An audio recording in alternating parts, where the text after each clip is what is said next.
Mga ka-DIY, for today, bubuksan natin to para makita natin ano ba yung itsura nung dalawang 314Ah battery. Paano ba yung setup ng inverter nito? Madali ba siyang buksan? Madali bang i-repair? At ayun, tingnan natin yung overall build niya sa loob mga ka-DIY. So para buksan, meron lang tong 6 na tornilyo. So yung 6 na tornilyo ay nandito sa ilalim mga ka-DIY. So kailangan natin siyang ibaligtad. Yeah. So ayan. So ito yung ating 6 na tornilyo at ito yung warranty sticker. So wala na tong warranty.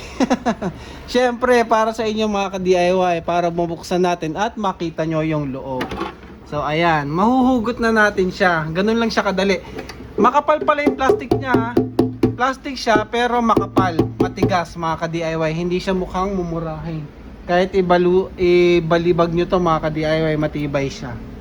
Makapal na plastic. And then ito na. Ito yung ating dalawang 314Ah na battery. Naka-enclose siya dito sa plastic frame. Tapos naka-wrap. Ito, ni-wrap pa siya. Gamit ito, ayan o, nakatali pa siya. So binigkis siya for compression. So dapat may compression. And then meron naman siyang insulator sa pagitan. Ngayon, ito yung battery, ito naman yung pinaka board natin. So andito yung inverter, charging. So andito yung inverter, ito yung cooling fan natin sa gilid kasi 'di ba may butas dito yung ating case. Ayan yon, for ventilation ng ating mismong board. So nakikita nyo, andito yung mga wires niya papunta sa ating input at saka output. Ito yung mga wires, ito yung AC, nakalagay naman may label, ito ay AC output. So ito yung AC output, ito yung AC input, yung galing sa ating power cord. Ito naman yung dito sa MPPT. So natatanggal naman siya. Tapos itong dalawa siguro sa display to, tsaka dito sa overload protection. So tingnan natin. So tanggalin natin para mabuksan natin to at makita yung mismong kanyang board mga ka-DIY. So hindi naman magkakapalit no, kasi iba-iba naman yung mga socket niya. So hindi siya magkakabaligtad, madali ibalik. So tanggal na. Ngayon tanggalin natin to para matanggal tong plastic na shroud. So may ganun siya. Mayroon siyang ito, parang pinaka-lock niya nitong plastic na cover mga ka-DIY. Tanggalin natin para makita natin yung loob ng board.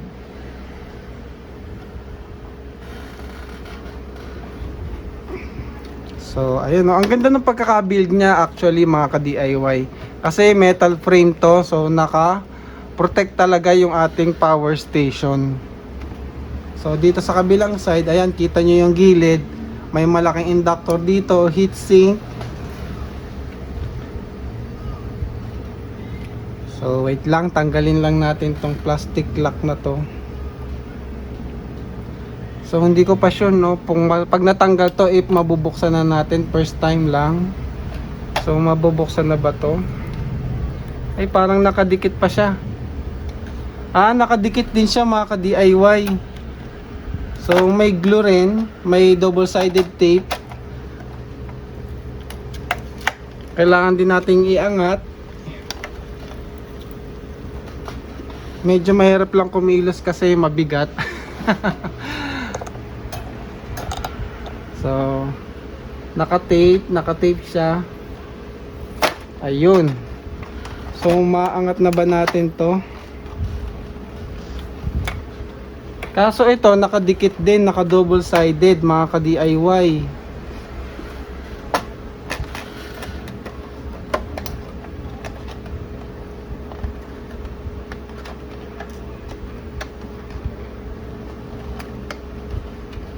So puputulin ko yung cable tie. Sige, putulin na natin yung cable tie para makita nyo yung loob.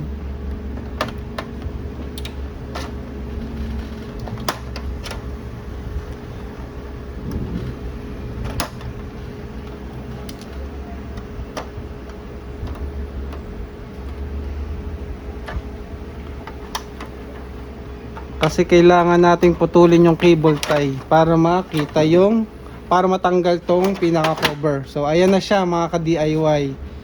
So i-close up ulit natin.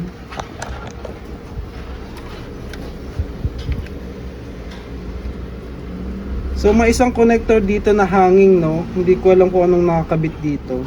So ito na yung loob niya. Ayan. So ayan, pinuwesto ko lang mga ka-DIY para makita nyo. So kita na ba? So explain natin. So ito. So ito yung connector natin sa solar input mga ka-DIY. So papunta siya dito, ibig sabihin ito yung ating charging or yung ating MPPT. Ito yung solar charger natin. Makikita mo, divided yung board natin nung puting guhit na to. Ito yung solar charging natin at dito naman sa kabilang side, ito yung ating inverter mga ka-DIY. Kasi andito yung inductor, mga capacitor, tsaka ito, transformer. So andito yung ating AC side. Ito nga pala, kasi napanood ko din to kay Solar Miner mga ka-DIY, yung version ng Flow Watt na 250 watts 1 kilowatt hour.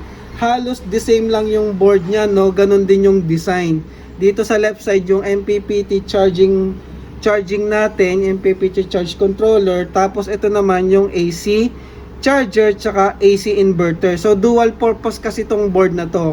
So pag sinaksakan natin ng AC, ito yung AC input natin, nag-activate yung mga relay na to sa baba, kaya nagkakaroon tayo ng pass-through or yung EPS. So yung output natin, di ba, is galing na sa grid dahil yan sa mga relay na to. So pag sinaksak natin to sa AC, itong inverter part na to magiging charger mga ka-DIY. And then kapag tinanggal naman natin yung AC charging, nagiging inverter naman siya. So dual purpose. Kaya wala ka nang hahanapin na charger, inverter separate. Isang board na lang siya mga ka-DIY. Itong part na to. Ito yung nagko-control dyan. Tapos ang maganda sa board na to, nakikita nyo nanginginang. So meron siyang epoxy or resin protection. May protection yung mismong board, no? May resin siya, hindi mamahalin. Tapos dito makikita nyo pa sa bandang taas, ayun, no, may mga fuse pa tayo dito. So 70 amp fuse, tatlo connected dito sa ating battery. Ito yung battery terminal natin, yung dalawa na to mga ka-DIY. So ayan, at saka ito at saka ito. So i-check natin yung battery voltage pala. Kasi 'di ba low bat to dahil dun sa ating huling testing. Sabi ko hindi naman isasagad yan ni power station na lobat, no? So i-check natin yung voltage ngayon. So 6.4. Paano ko ipapakita sa inyo? 6.4 pa siya mga ka-DIY. Ibig sabihin, kahit namatay na yung ating power station, yung battery natin hindi siya lobat na lobat talaga. 6.4 ibig sabihin 3.2 each. O, di ba? Ibig sabihin, may reserve pa yung battery natin, nasa 20% pa yun. Nasa 20% pa yung, so, iniingatan din ng ating power station yung ating battery. Hindi niya sinasagad ng lobat talaga na umaabot ng 2.75 voltage bawat isa. Naka-series kasi tayo kaya 6.4. So, goods yun. Mas matagal pa lalo yung buhay ng ating battery. So ayun yung battery terminal, no. So ganyan lang naman yung board niya, napakalinis, napakaganda ng design. So sa repairability, mukhang mahirap pala i-repair to kasi SMD. SMD components na yan, no. Ang liliit na niyan. Tsaka meron na siyang IC, ayun nangingintab. Tapos ito ang laki ng capacitor, IC yung brand. So, goods na goods yung build niya mga ka-DIY. Legit na legit talaga. So, ayan, nakita nyo na. Ang ganda ng pagkaka-organize niya. Itong task naman parang bahay lang eh. Andito lang yung input-output natin. So, kaya may mga connector lang. So, ayun, maganda yung design niya mga ka-DIY. So, kung interested kayo sa power station na to, kung willing kayo mag-wait ng 2 months, sulit naman. Check nyo na lang dito sa ating screen. So check nyo lang dyan sa screen, lalabas naman dyan yung link kung saan mabibili itong Flowatt power station, 500 watts, inverter, charger, at saka 2 kilowatt hour battery. May version pala to mga ka-DIY na 1 kilowatt, 1,000 watts yung inverter tsaka charger. So mas mahal lang ng konti. So kung gusto nyo is 1,000 watts yung inverter, available naman mga ka-DIY yung ganong version. And then same siya na 2 kilowatt din yung battery. So ayun lang mga ka-DIY para sa video na to. So nakita nyo, baklas na yan tinanggal natin. So hindi ko na tinanggal tong takip kasi wala naman na tayo makikita mahalos dyan Ang dami niyang tornilyo, 1, 2, 3, 4. Tapos sa kabila 4 din, bali 8. Andyan lang naman yung ating mga input tsaka output sa kabila. So yun lang naman yung bahay lang tong taas. Ito lang talaga yan yung battery natin. Tapos yung ating pinaka board. So ito yung ating MPPT charger, yung 450 watts. At ito naman yung ating inverter charger, AC charger, inverter AC charger. So ayan, ang ganda ng design niya. So kita mo may hati talaga, no? So ito yung DC side, ito naman yung AC side. Tapos may mga optocoupler dyan sa gitna. Ayan, optocoupler yan. So ayan, no? Ayan. So yun yung battery terminals natin. Kaya may fuse din yung sa ating battery. So protected din siya sa loob, no? Sa battery input natin yung fuse. Sa battery negative. So ayan. So yan lang mga ka-DIY. Maraming salamat and thank you for watching. Check nyo lang yung link, ha. Andyan lang sa ating video mismo.